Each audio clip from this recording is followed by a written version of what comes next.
A very good evening and warm welcome to all our viewers. On behalf of Human Biological Institute and Fearless Against Rabies. Fearless Against Rabies is an initiative by Human Biological Institute to educate about rabies and to reduce the incidence of disease. It's my pleasure to take this opportunity and share about Human Biological Institute. Human Biologicals Institute, a division of Indian Immunologicals Limited, shaping global healthcare by spearheading the One Health initiative. Indian Immunological Limited was established by the National Dairy Development Board (NDDB) 1982 as its unit and later registered as a company 1999 with the name Indian Immunologicals Limited. Human Biological Institute was established in the year 1998 when the Government of India requested Indian Immunological Limited to produce a modern tissue culture anti-rabies vaccine to phase out the unsafe nerve tissue vaccine. The first manufacturing facility of Human Biological Institute was established at Ooty. This facility is one of its kind in India to have rolled out first Vero cell culture anti-rabies vaccine in 2000. Subsequently, Human Biological Institute launched other vaccines, and currently we are the major player in human vaccines. We are the leader in anti-rabies vaccine segment and present in around 60 countries. We are three state-of-the-art manufacturing facilities at Ooty, Gachibowli, and Karkapatla, also known as Genome Valley. Human Biological Institute has forayed into the market of clinically proven wellness products and infertility ranges of hormones. While coming to our vision, mission, and healthcare by spearheading the One Health initiative, our mission is to innovate, produce, and market quality healthcare products and services to improve and extend lives. Our values: we believe in providing affordable products with high quality through continuous technical innovations and improvements to meet our customers' needs. As a company, we don't just manufacture and market products, but Human Biological Institute has done a lot in corporate social responsibility and has taken up various projects. One such project is the adoption of government school. As we know, we are the kind of company who will definitely look after taking care of environment as well. We proudly bring before you the Green Initiative, as we have launched our flagship brand anti-rabies vaccine, Abhayarab, and with this we have taken significant step to reduce the plastic burden by 160 ton per annum. Well, coming to our corporate social responsibility, the first is the adoption of government school. Indian Immunological Limited has adopted two government schools in the vicinity of its Karkapatla facility in Hyderabad. Another program is Gift Milk program in coordination with National Dairy Development Board. We are giving additional nutritional supplement to over 1600 school-going children of Telangana and Tamil Nadu. We have also facilitated the setup of an oxygen generation plant at Telangana Institute of Medical Sciences, Gachibowli. The unique advantage of this oxygen plant is that it is capable of supplying oxygen to 70 patients at a time. You can visit us on our website www.indiaimmune.com and contact us on our toll-free number 1800-313-99977. You can follow us on our social sites on LinkedIn, YouTube, Facebook, Instagram, and Twitter. You can also follow us and go through a unique initiative on fight against rabies at www.fairnessagainstrabies.com and everything you want to know about women health on www.pubertytomenopause.com. So once again, I welcome all our viewers who have joined us live today on Fearless Against Rabies platform. Well, World Zoonosis Day is observed on July 6th every year.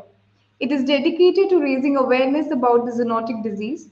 The objective of World Zoonosis Day is to educate people about risk associated with zoonotic disease and to promote measures to prevent the spread. Well, in today's session, we are going to learn about this very interesting topic, first aid for animal bites and scratch. To enlighten us about this topic, we have a very special guest with us today. Please welcome Dr. Smith Jyoti Kalita. Dr. Smith is highly qualified and experienced medical professional specializing in diabetes care. Dr. Kalita is a prominent consultant diabetologist. He currently practices at his own establishment, Dr. Kalita's Diabetes and General Clinic, located in Guwahati, Assam, driven by a passion for improving the lives of individuals affected by diabetes, Dr. Kalita provides comprehensive and personalized care to his patients. With his commitment to patient well being and patient centric approach, Dr. Smith continues to make a positive impact on the lives of his patients, helping them lead healthier and happier lives. Very warm welcome, Dr. Smith, on our Fearless Against Rabies platform. Thank you. Thank you so much. A very Well, good evening to all of you. Yeah. a very good evening, Doctor. Doctor, while we start for our discussion for today, I would request you to explain our viewers in very simpler terms that what is rabies and what would be the modes of transmission. Okay. That's a very important question, Weather, because since we are discussing on rabies, so all the viewers and all the people who would be listening to us, even now or later on, also should know what is rabies. Basically, rabies is a zoonotic disease. Zoonotic means it comes from the animals to human. So if there is any kind of an animal bite to us, then it can get transmitted to us. So that is basically it's called a zoonotic disease. It's basically caused by a virus, uh, which falls under the genus Lisa virus under the family Rhabdoviridae. So the family of the virus is Rhabdoviridae and the genus is Lisa virus. So this is the particular virus, which is basically an RNA virus, which transfers this rabies into individual from animal bite. So the second thing is, as you were asking, that what is the mode of transmission? So basically, the mode of transmission is by the bite of an infected rabid animal. That animal could be a wild animal or it could be a domestic animal as well. So not even with the bite, even if suppose if somebody is having some kind of a lacerated wound infection and then also there is a lick of that particular animal, then also we can acquire the rabies virus into our body. Okay. Doctor, is there any incubation period for rabies after a person is bitten by an animal? Yes, definitely. As per the clinical studies and as per all the studies which has gone through in worldwide regarding rabies, it's shown that on an average it varies from 3 weeks to 3 months. To be more precise, 20 days till 90 days. That is the average. But sometimes in certain cases, in certain different kinds of rabies, it has been shown the incubation period to be even up till 19 years, but that is very not common. It's an uncommon thing, but commonly on an average it's from 3 weeks to 3 months. Doctor, whenever a person is bitten by an animal, so is there any kind of process for confirming, okay, now this person or animal has contracted rabies? Yeah, sure, then why not? See, initially, most important thing is observation. First of all, we have to understand that why did that animal bite the person. 99% cases, it's always the bite of a rabid dog, at least in my country, that is India. So in 99% cases, it's the bite of a rabid dog. We have to see whether the bite was a provocative bite or a non-provocative bite, first of all. Secondly, we have to observe the animal for the next 10 days, if possible, because we can also see by the clinical findings in the animal itself, because if the animal is a rabid animal, then that particular animal also will start developing certain characteristics or a criteria. And laboratory diagnosis is also there to confirm rabies. For example, we can go for the antigen testing through by using fluorescent antibody. The test is basically, I'm forgetting exactly, but it's an immunofluorescence test which is done in certain specialized laboratories. And nowadays, the easiest way to confirm rabies case in a laboratory is by RT-PCR, where we find out the RNA of the particular virus. So it's RT-PCR technology or a fluorescence antibody testing. So and also we can go for cultures, cell line cultures, but that is too expensive and it takes a lot of time. So I think the best way to confirm a rabies case is clinically and with laboratory diagnosis, either fluorescence antibody or a RT-PCR test. Okay. So, Doctor, well, thank you for giving that answer. Doctor, another question that I want to ask you is, are there any kind of categories for animal bites? Sorry, I didn't get the question. So, what are the categories of animal bites that are considered for rabies? Yeah. Clinically, we divide the categories into three. That is category one, category two, and category three. In under category one, basically there is not we cannot see any kind of a bite mark of the animal.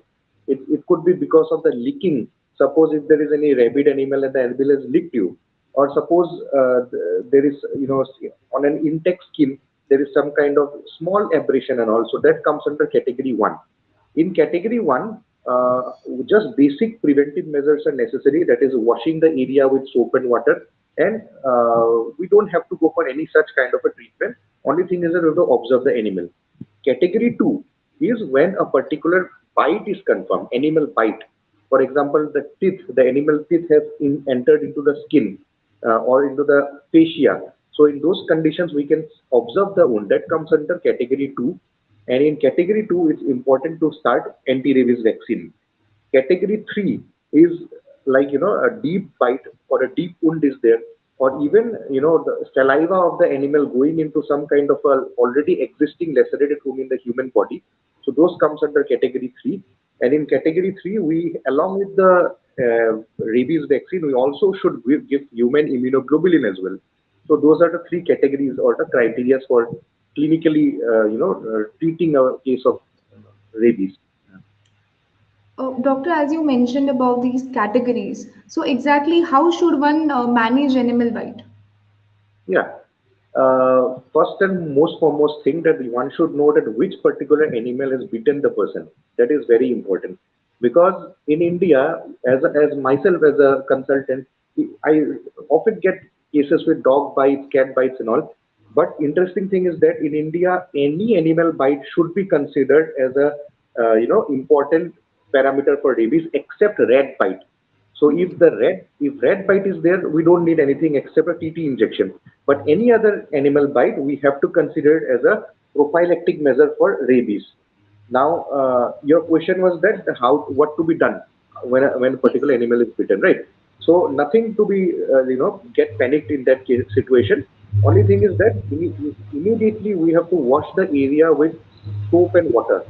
We have to open a running tap. Under the running tap, we have to just spread lot of soaps over it. Later on, after washing it thoroughly with soap and water, we can also go for alcohol. We can also go for povidone iodine solution as well. One thing should be always kept in mind.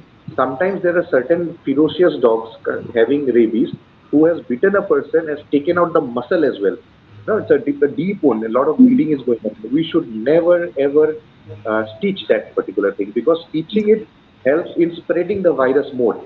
So we should not stitch it. It's a contraindicated. Apart from that, the basic home remedy is washing with soap and water over a running tap, followed by we can apply povidone iodine. That will be a better option. Then obviously they have to come immediately to the nearest health facility for treatment. Yeah. Thank you so much, doctor, for explaining in very simpler way that one how should one manage the animal bite. Well, doctor, we do have different types of vaccines. So, can you please shed some light on that? What are the different types of rabies vaccine available, and what exactly be their recommended schedule? Sure, definitely. See, initially in India, we had two categories of vaccines. One was neural vaccine, one was non-neural vaccine. Neural means when a vaccine was manufactured by extracting out the viral RNA from a rabbit animal's, what do you say, this, from the spinal cord.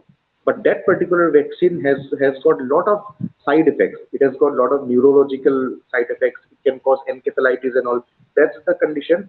In 2004 onwards, government of India has totally banned neural vaccine. At present, we are having only non-neural vaccines. Even under non-neural vaccines, in 2023, we are having three different types of vaccines which are available in India. One vaccine is manufactured under purified chick embryo cell from chicken's embryo, purified chick embryo cell vaccine. Second one is a purified varicella vaccine, and the third one is human diploid cell vaccine. And among those three as well, most commonly, most of the companies and even Government of India also at present, commercially you can say it's available is purified varicella vaccine and human diploid cell vaccines. So these are the two categories of vaccines which are at present found in India. And regarding the vaccination schedule, there are two categories by which we can vaccinate somebody. First of all, we have to tell it like post-exposure prophylaxis.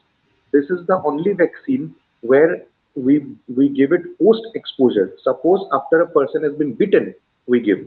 But the difference between other vaccines, say suppose BCG vaccine, which we give for tuberculosis, or any other vaccines, we give previously before the incidence occurring. That is pre-exposure prophylaxis.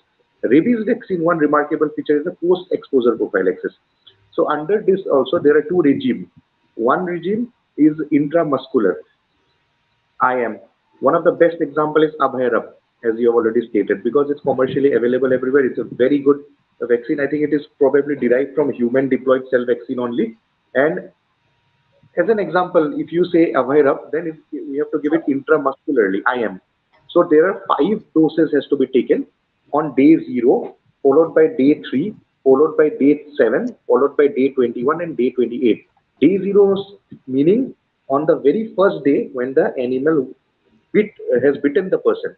We say it as day 0.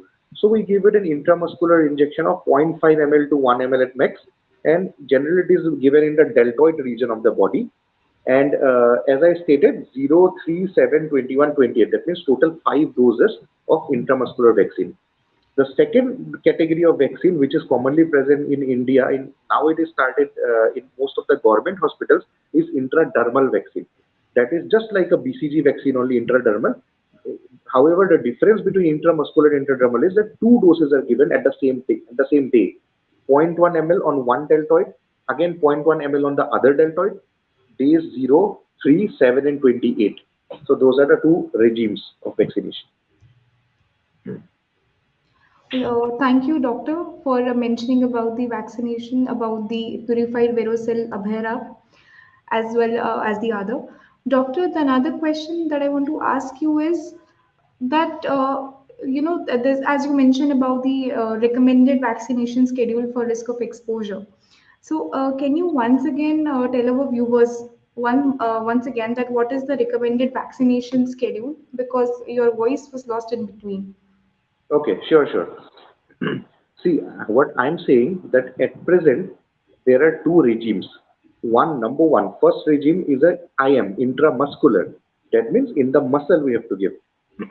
We have to take 5 days. Overall, it's a 5 day course.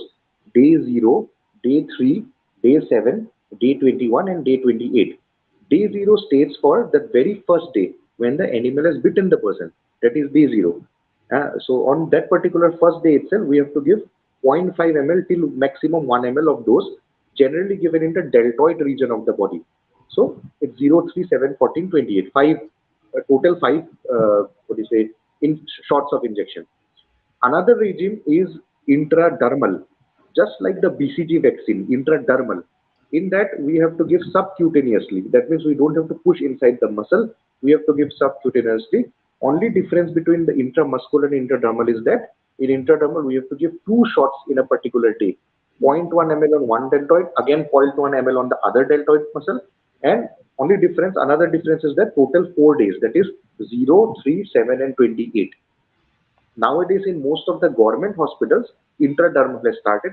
However, in private setup, in pharmacies, even in clinics like us, and even in most of the private hospitals, we are still now continuing with the intramuscular. And most of our choice is basically Abhairab at present. Yeah.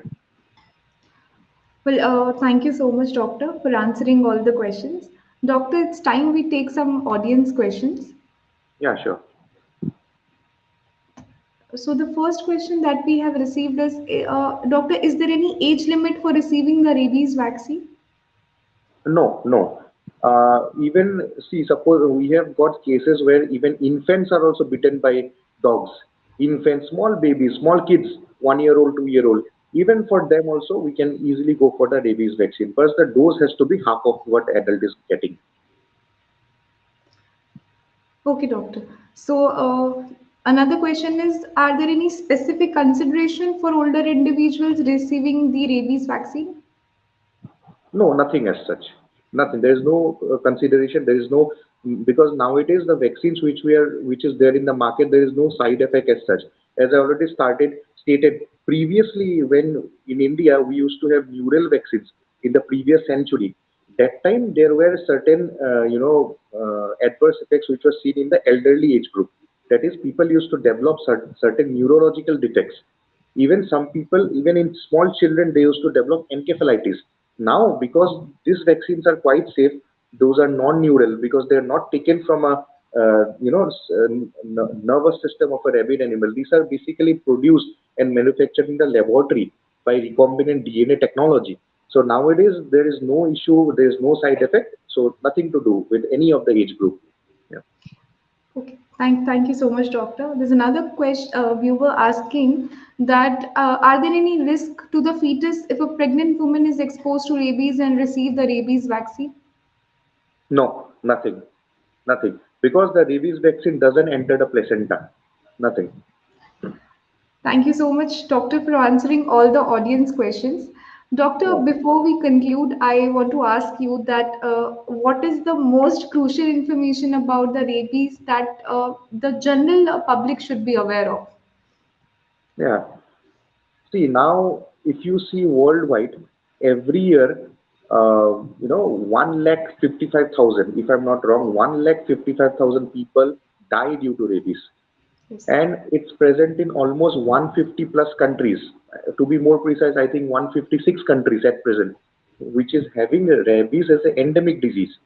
Certain countries are there, even in India, in certain places like Andaman and Nicobar Islands and Lakshadweep Islands are rabies free. Certain countries like Australia, Antarctica, Britain, and all are rabies free. Apart from that, most of the countries are having endemicity in the rabies. So, only thing is that we have to take a look with the stray dogs. If we find in our community some stray dogs and all which is behaving very differently, absurdly, we should immediately contact the veterinary department and we should take effective measures. And if somebody is bitten by any kind of such kind of a stray dogs and all, immediately, as I said, those measures has to be taken up, and then after only we should immediately consult the nearest health facility for that. Okay. Thank thank you so much, doctor, for sharing the Yeah. most Yeah. crucial information. Well, Yeah. doctor, thank you so much. It was a very wonderful session. Thank We you. we wholeheartedly thank you, doctor, on behalf of my team as well as the Human Biological Institute for sparing your most valuable time with us. Thank you. Thank you. I wholeheartedly thanks our viewers as well for being with us in each and every session. Well, you can all follow us on Instagram, Facebook, LinkedIn, and Twitter to get more updates on live talk with expert doctors across nation. With that, I wish everyone a very good evening. Very good evening, doctor. Thank you. Yeah.